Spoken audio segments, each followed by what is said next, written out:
2025 সালের পয়লা বৈশাখটা এভাবে কাটবে সত্যিই ভাবতে পারিনি।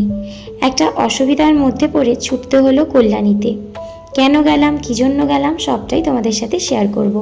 মণিমালাস ব্লগে তোমাদের স্বাগত আর অনেক ভালোবাসা। আজকে আবারও একটা ব্লগ ভিডিও নিয়ে তোমাদের সামনে চলে আসলাম।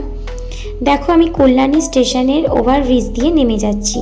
কেন যাচ্ছি, কেন যেতে হলো, সবটাই আসো বলি। আমার গলার যে কন্ডিশনটা খারাপ তোমরা এর আগে শুনেছিলে, কারণ এতটাই আমার ঠান্ডা লেগে গেছিলো, আমার টনসিলটা অনেকটাই বড় হয়ে গেছে। এটা আমার নিজের কথা না, ডাক্তার আমাকে এরকমটাই বলেছে, আর সত্যিই তাই টেস্ট করার পর সেটাই বেরিয়েছে। তো দেখো, একবার কল্যাণীতে দেখিয়েছিলাম এবং ঠিক হয়ে গেছে, কিন্তু মেনটেন করতে পারিনি বলে আবারও গলার কন্ডিশনটা খারাপ হয়ে গেছিলো। আর এতটাই খারাপ হয়ে গেছিলো, আমার দম আটকে আসছিল, আমি শ্বাস নিতে পারছিলাম না, কথা বলতেও পারছিলাম না। আর পয়লা বৈশাখের দিন এত কষ্ট হচ্ছিল যে কি বলবো। তো সেদিনকার জানতে পারলাম যে ডাক্তারবাবু লোকালে বসছেন না।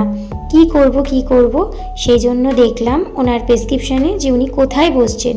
তো নিয়ারেস্ট আমাদের এখানে চাকদাতেই বসছিল। তো সেই কারণে দেখো ছুটে গেলাম চাকদায়। এমন দুর্ভাগ্য, কাঁচরাপাড়া স্টেশনে গিয়ে যে ট্রেনটায় উঠলাম সেটা হলো কল্যাণী সীমান্ত। আরেক মুশকিলে পড়ে গেলাম। একে তো গলার এই কন্ডিশন, শরীর ভালো না, তার মধ্যে ভুল ট্রেন।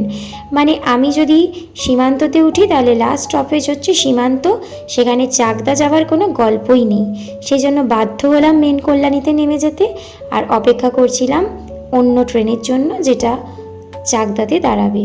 তো দেখো, সেই জন্য আমি অপেক্ষা করলাম কল্যাণী স্টেশনে, এবং দেখো তারপর সেখান থেকে আমি ট্রেন ধরে চলে গেলাম সোজা চাকদা লোকনাথ ফার্মেসিতে, এবং সেখানে ডাক্তারও দেখালাম। দেখিয়ে টেকিয়ে আবার বরকে ফোন করলাম, বর নিয়েও গেল। এই ছিল আমার সেদিনকারের কাহিনী। তো ভিডিওটা কেমন লাগলো অবশ্যই জানিও।